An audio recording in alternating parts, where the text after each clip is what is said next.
नमस्कार बच्चों, स्वागत है आपका। मैं आपकी हिंदी विषय की अध्यापिका विजया वर्मा।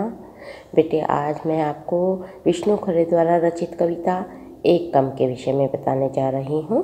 इस कविता में विष्णु खरे ने स्वतंत्रता के बाद के माहौल पर प्रकाश डाला है। उन्होंने स्वतंत्रता के बाद लोग ईमानदारी और राष्ट्रीय भावना से दूर हो गए थे, इस कविता में हमें यह बताया है।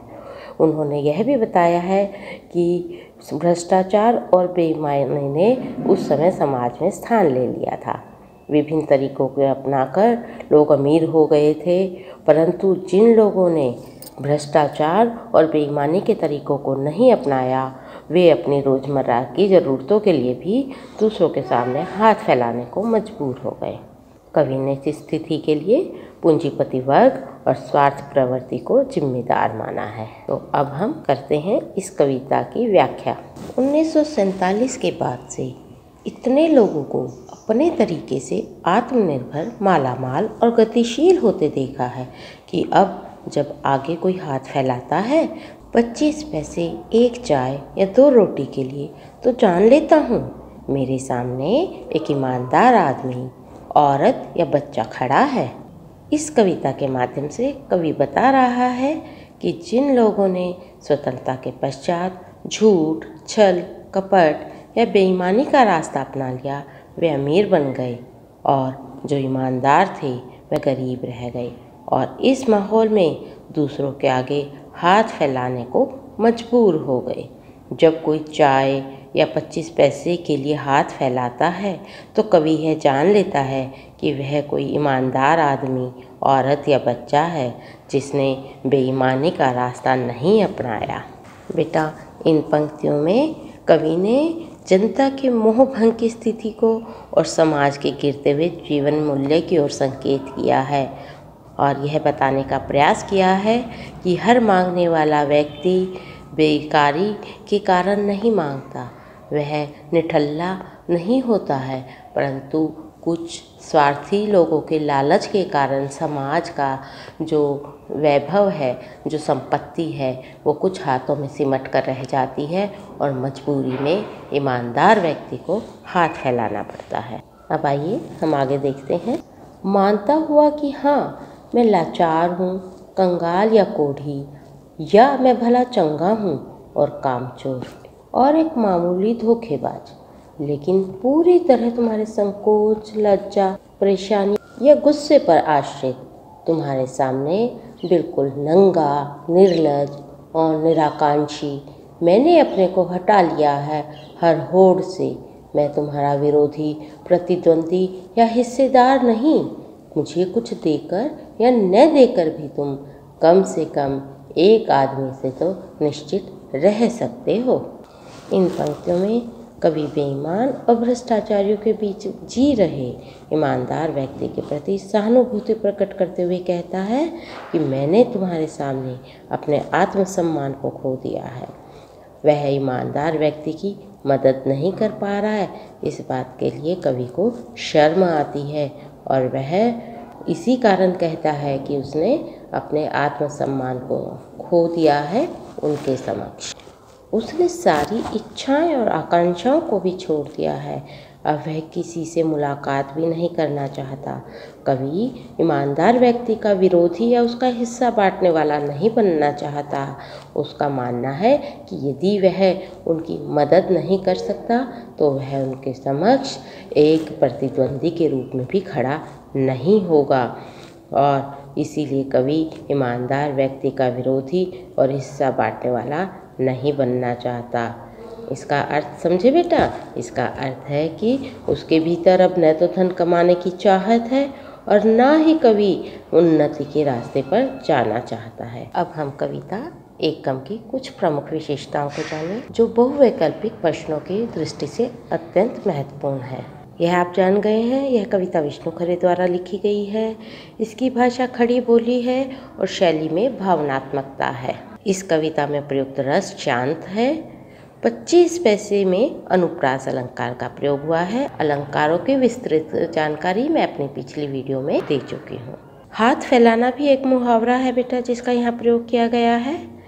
यहाँ पर शब्द शक्ति व्यंजना है और शब्द चयन लाक्षणिकता प्रधान है। छंद यहाँ पर अतुकांत है अर्थात यह छंद मुक्त कविता है और इसमें जो प्रयुक्त गुण है वह माधुर्य है। आज मैं इस वीडियो के माध्यम से आपको 9 प्रकार के गुणों की विस्तृत जानकारी भी दूंगी, जो हैं माधुर्य गुण, ओज गुण और प्रसाद गुण।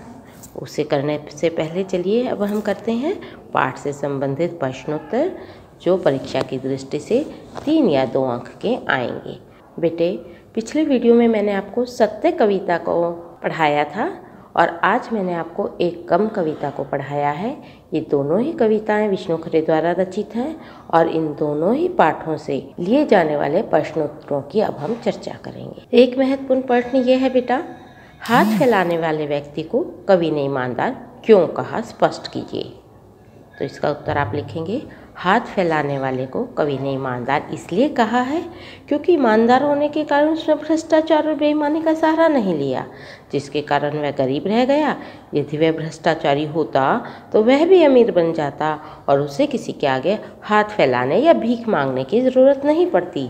यह सज़ा उसे इसीलिए मिली है क्योंकि वह ईमानदार था, अन्यथा वह भी पूंजीपति बन जाता। कवि ने स्वयं को लाचार, कमजोर, धोखेबाज क्यों कहा है? इसका उत्तर ऐसे लिखेंगे बेटा, कवि ने स्वयं को कमजोर, लाचार, धोखेबाज इसलिए कहा क्योंकि वह चाहकर भी इन लोगों की सहायता नहीं कर पा रहा है जो ईमानदारी से जीना चाहते हैं। कवि भ्रष्ट और स्वार्थी वातावरण में स्वयं को असमर्थ महसूस कर रहा है। वह ईमानदार लोगों की सहायता करना चाहता है और इसीलिए वह स्वयं को उनके मार्ग से हटा लेता है और उनके मार्ग की बाधा नहीं बनना चाहता। अगला प्रश्न देखिए बेटा, वह इस प्रकार आ सकता है, सत्य की पहचान हम कैसे कर सकते हैं? यह प्रश्न सत्य कविता से है। कविता के संदर्भ में स्पष्ट कीजिए। सत्य की पहचान केवल आत्मा के द्वारा की जा सकती है। सत्य के प्रति सदा ही संशय रहा है क्योंकि सत्य दिखाई नहीं देता है, बल्कि यह केवल महसूस किया जा सकता है। इसे पहचानने के लिए आत्मा को पवित्र और ईमानदार होना आवश्यक है, तभी हम अपनी आत्मा से इसे अनुभव कर सकते हैं। अगला प्रश्न वह भी सत्य कविता से है। सत्य का दिखना और ओझल होने से कवि का क्या तात्पर्य है?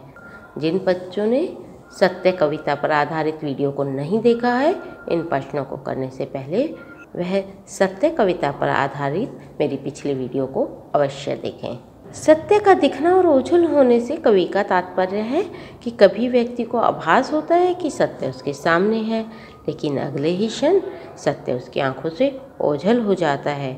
इसीलिए आज के समाज में सत्य का कोई निश्चित रूप, रंग, आकार और पहचान नहीं है, वह केवल महसूस किया जा सकता है। वर्तमान समय में तीव्र गति से बदलते हुए मानवीय संबंधों में परिवर्तनों के कारण सत्य को पहचानना और पकड़ना कठिन हो जाता है। ऐसे में सत्य की कोई शाश्वत पहचान नहीं बन पाती है जिससे कि उसे पकड़ा जा सके अथवा पहचाना जा सके। तो बेटा, अभी हमने सत्य कविता और एक कम कविता से लिए गए प्रश्नों को जाना।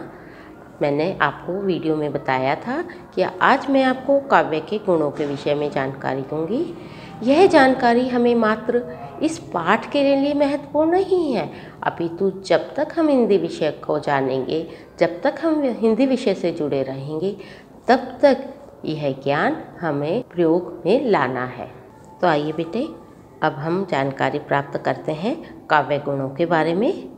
बेटे, काव्य गुण जिस प्रकार मनुष्य के शरीर में शूरवीरता, सच्चरित्रता, उदारता, करुणा, परोपकार आदि मानवीय गुण होते हैं ना, उसी प्रकार से काव्य में भी गुण होते हैं।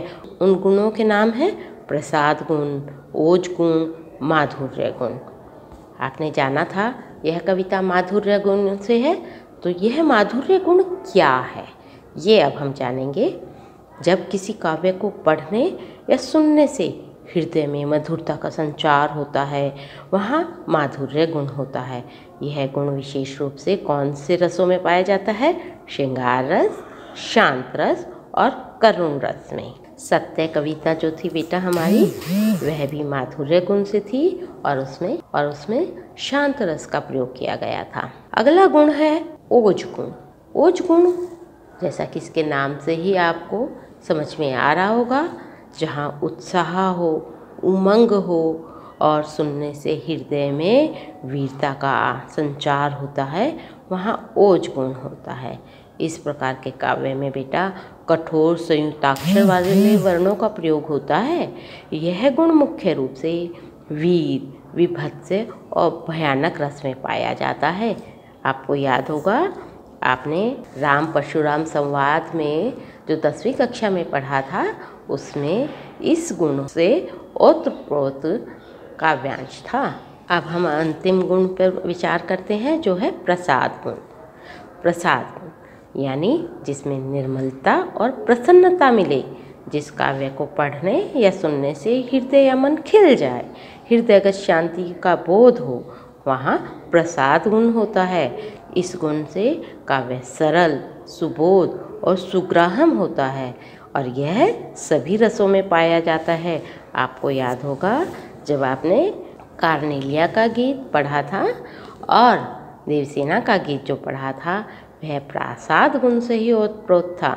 मैं मानती हूँ सभी बच्चों को काव्य गुण बहुत अच्छे से समझ आ गए हैं, प्रश्नोत्तरों को उन्होंने बहुत अच्छे से समझ लिया है और साथ ही कविता एक कम को भी आत्मसात कर लिया है।